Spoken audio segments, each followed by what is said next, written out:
guys, while I wait for my butterfly pea tea to brew, it takes about 15 minutes. I was going to do a cleaning my iron video today. So here's the thing. I already mixed up 2 tablespoons of white vinegar in this spray bottle that has water in it. So it's just plain tap water and 2 tablespoons of just white vinegar. I think you can see that.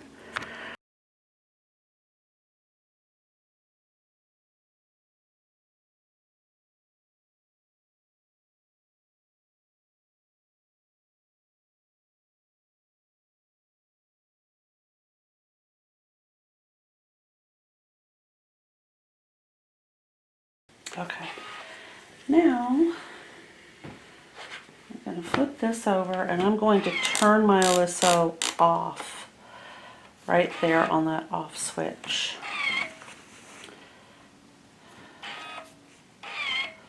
Okay, this is pretty warm and you can kind of use it to rub the dust if your iron is dusty like mine is. You can get that dust off.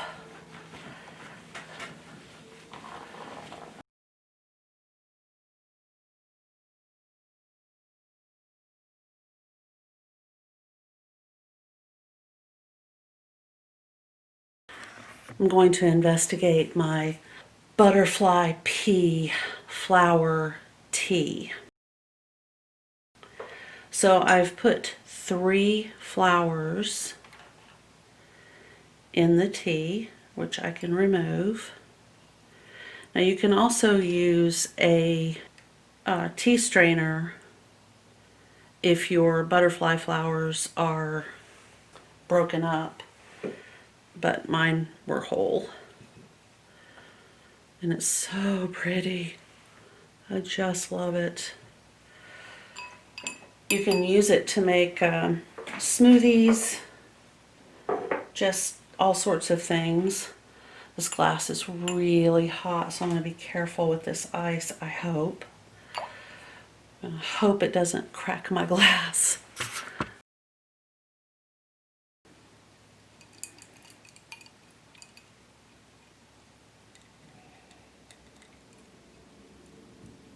I ordered this on Amazon. It's a small container. I got it 2 days later. It is traditionally used for immunity support, regulate blood sugar, skin rejuvenation, and brain health. You can use it in yogurt, a smoothie, a dessert, rice, and you can drink it in the morning, midday, or whenever. You can add some drops of honey or lemon. I have heard if you change the pH of this by adding a citrus, it will turn purple. I believe the iron has cooled off, so let's go back over there and see.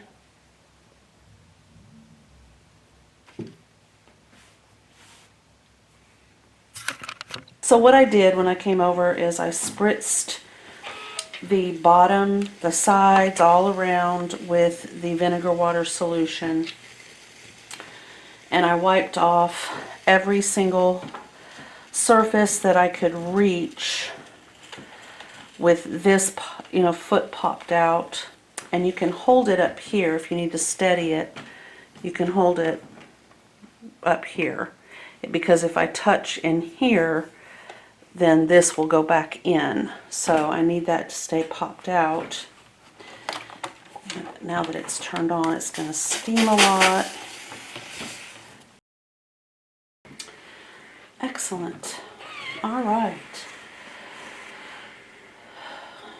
So, I feel confident now that I can continue with that iron and I won't experience the heartbreaking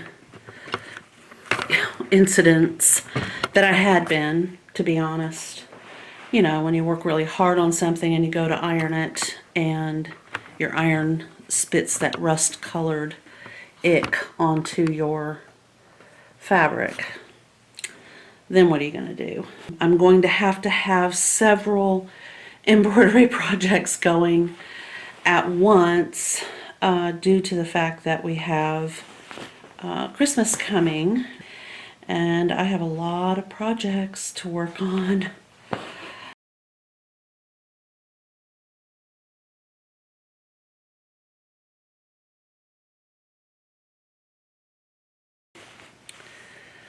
So here is the gray and here is the white. I don't know, I'm trying to help with the lighting, but it is awful in this room. Maybe that would help. Let me give you a little bit of an idea of what the surface looks like. And I need to get a hoop.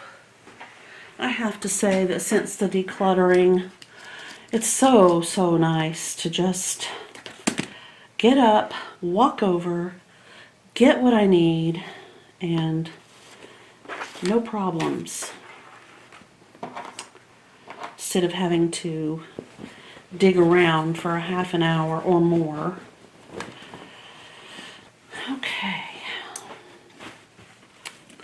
So this is little Kitty, who looks like maybe making pancakes.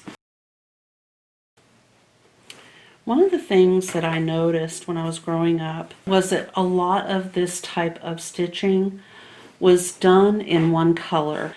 There were older people, aunts, uncles, and grandparents in Nebraska that had, like, one day of the week would be blue, which is what I'm kind of leaning toward.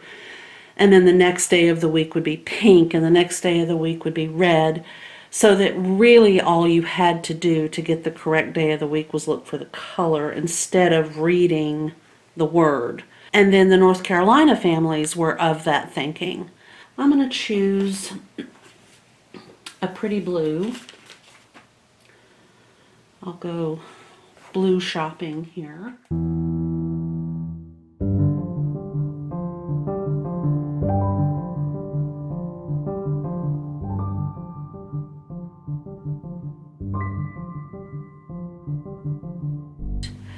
$7.98 will be all for Kitty Cat Saturday.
That's a Saturday color right there. Okay.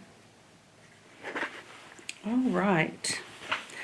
I will load it up into a embroidery hoop, and I'm going to grab my smocking real quick, finish up my Butterfly Pea Flower tee.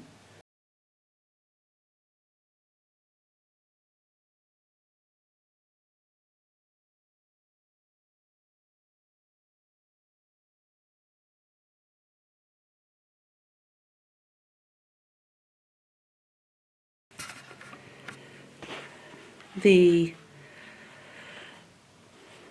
green right here is what I used to do the center of this little daisy flower right here. Let me turn this light back on. Okay.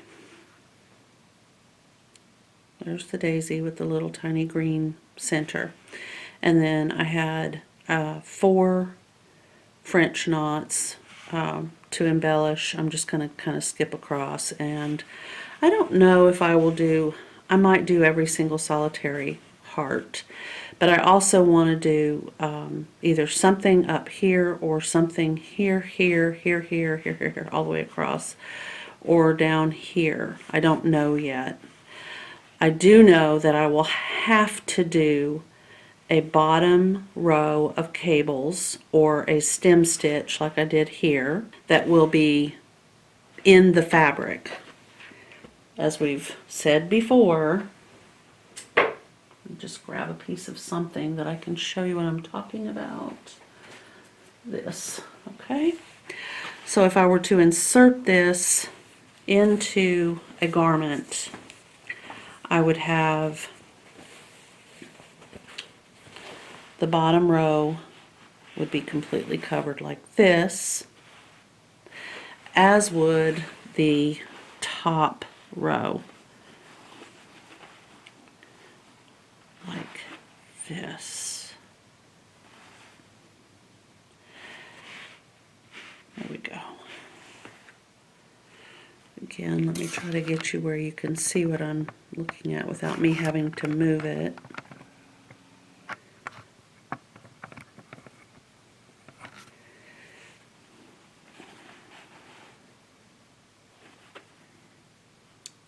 Because it hasn't been blocked, this is completely incorrect. It would be pulled out and then blocked into the proper position and size for the person who would be wearing it. This is clearly far too much for a small child, and it's not pulled out enough. It's not expanded out like it should be for an older child.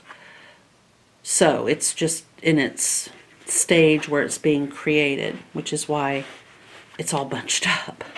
So anyway, so I have my floss for the bottom row of trellis. I have my floss for the top row of trellis, and I have the randomly the green for the center of the daisy right here. Okay, so that's where we are with that. Let me keep all of my flosses for that together, and this needle is the needle I'm using. I'll just keep it up there. All right, I'll be right back. I'm going to go grab my pleater. Okay, so this is the one brand that I sold in my shop. I did not sell any other brand, and for that reason I have one, because I would also pleat fabric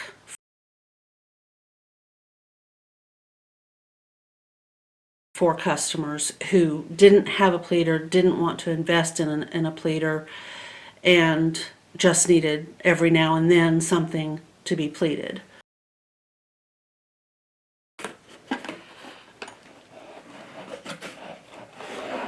Now, out of the box, this is what your pleater will look like.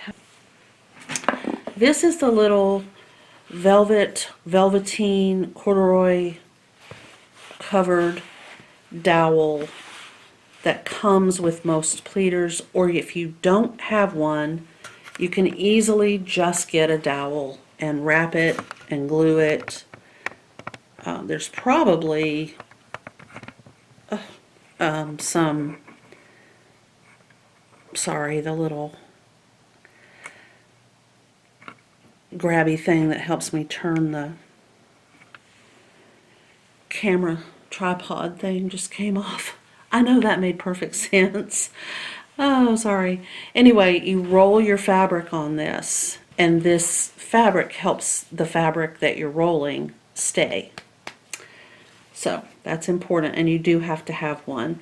A lot of people like that to come, instead of fitting in this way, like so, they want a little bit longer length coming out of the ears, as I used to call these right here. If you want to make one, it's just a dowel. It's like, looks like 7/8 inch dowel. Okay. And then you'll get your little guide that will tell you all the parts. Let's see. So 2 is called a bracket. So you have your right hand bracket and your left hand bracket. These are the rollers. So number 5, this one in the middle, is the removable roller. And then you have the handle, and then the groove where the fabric will emerge is right on top of the needles. Right here is where the fabric will emerge. Okay. It tells you how to change your needles, how to replace them, how to take out some. A lot of my customers would only put needles in for the number of rows that they were typically going to pleat. So if they were pleating a piece of fabric like this that has 10 threads, then they would only have 10 needles. The rest would be saved. They would not hang out in the pleater. And then they would crank and crank and crank, and this would come through. They would pull and get all this length of these pleating threads that they wanted, and then they were fine. So instead of having all of these rows with needles on them. Okay, so the person that wrote this up for us said, when using stiff materials, work slowly. That's very true. And that's also true if you're doing pleating on heavy, thick fabric like corduroy. So that's as much as we're going to do about that today. I will let you look at it some more. I'm not going to take this roller bar off because I'm going to tell you something.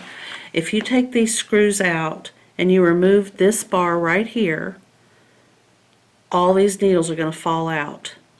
And there is something about trying to put in all these needles, keep them straight, put this roller bar back on, tighten these screws. That is a hair pulling moment that nobody else, if you pleat, you know what I'm talking about.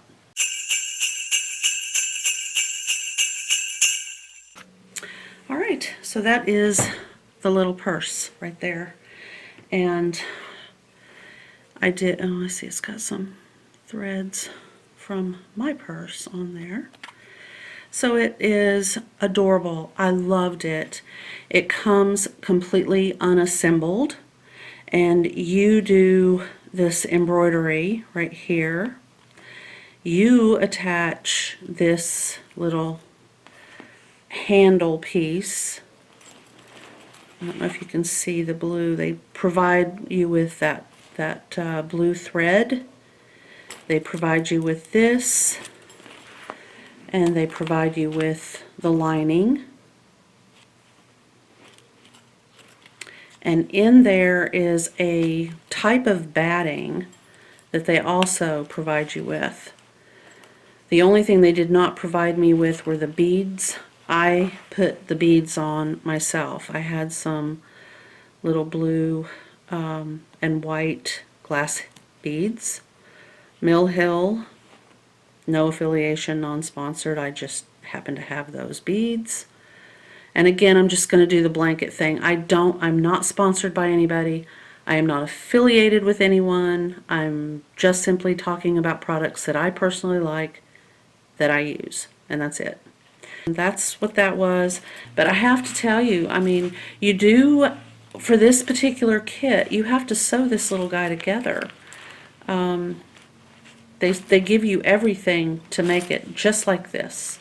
So I'll try to remember to link where I got this in the description below this video.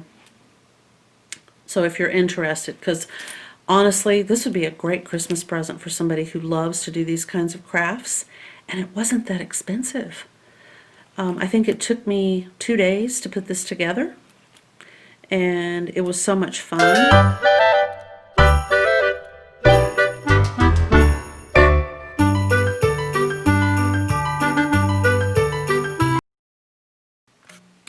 Alright guys, so here I am.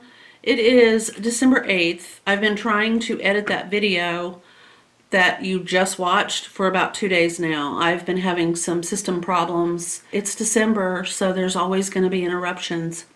I mean, they're fun, but... So, that being said, I'm drinking coffee at 2 o'clock in the afternoon, and I haven't done that since like March or April of this year.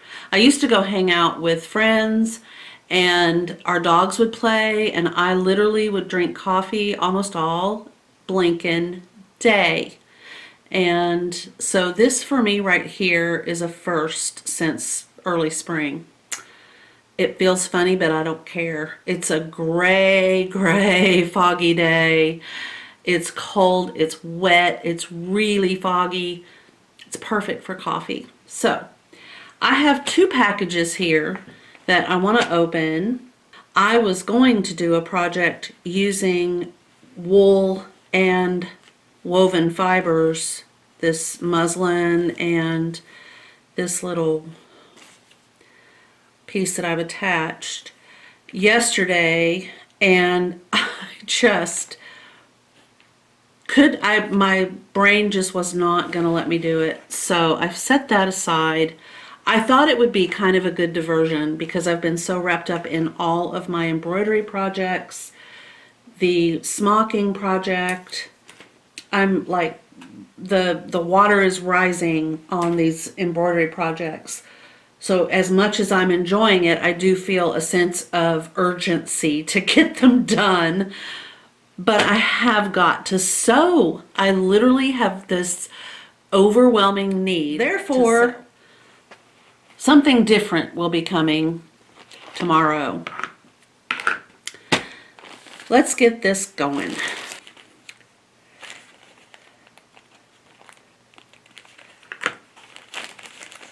Fun, fun. Oh, it so is what I knew it would be. I'll be making a Christmas, oh, that's beautiful. Christmas table topper, you guys. And I did not know when I ordered this. Whoa. House of Crystal Fabric. We aim to please. Just literally flew out of this. They will be pleased to know, Bess. Oh, Bess.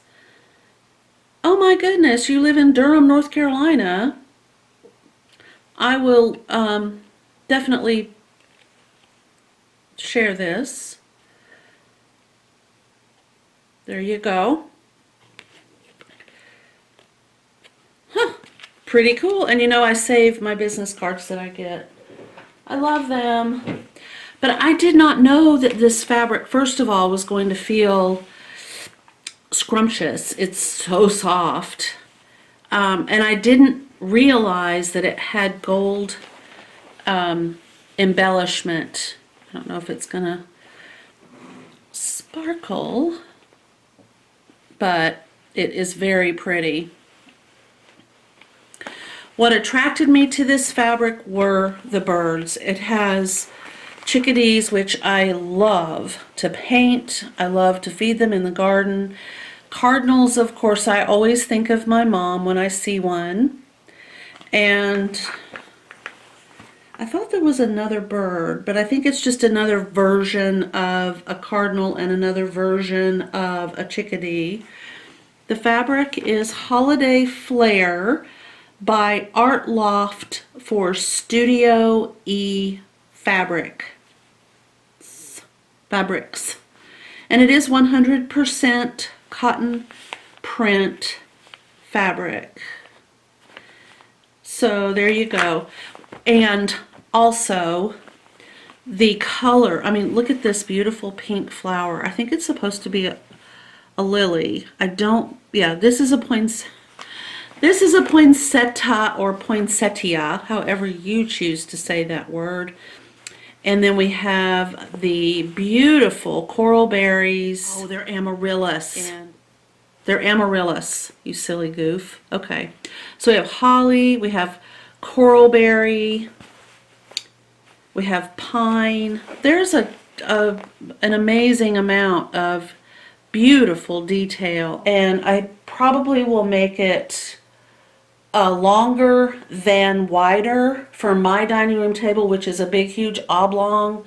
And I'm really excited. And if I have any fabric left over, I will probably make some of the small brunch sized napkins.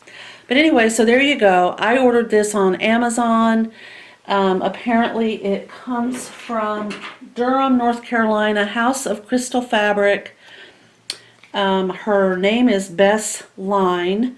And the funny thing is, if that's her real name, my youngest daughter's nickname is Bess. And my whole family is from that part of North Carolina. So, how funny is that? Small, small world. Okay, so put this aside, and how fun, because now I can sew. I'm very happy. I believe that I know what this is, and if it is what I think it is, it will be a project for another day, but I'm excited, and I can't wait to see what it looks like. I hope that I won't be disappointed. I just can't get good quality online. I don't know. Okay, so this is felted wool, or so it is sold as felted wool. Okay, it has that lanolin feel. Yep. And you can tell it was hand cut, which is fine. It's very thick. It is quite nice to the touch. It's soft. It's not scratchy feeling. There. Oh, well, there we go. Now you can see. That's the thickness right there. So I don't know. I'm going to link it down below. Also, I ordered this on, oh my God, how weird is this? So this one came from Eco-Friendly Crafts, LLC.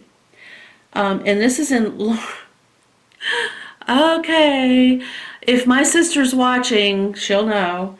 It came from Swanee, Georgia. We used to live in Georgia, and we had a, we were on the quarter horse show circuit, and there was a place that we would go to every now and then with our horses for a big show that happened every season in Swanee. How funny.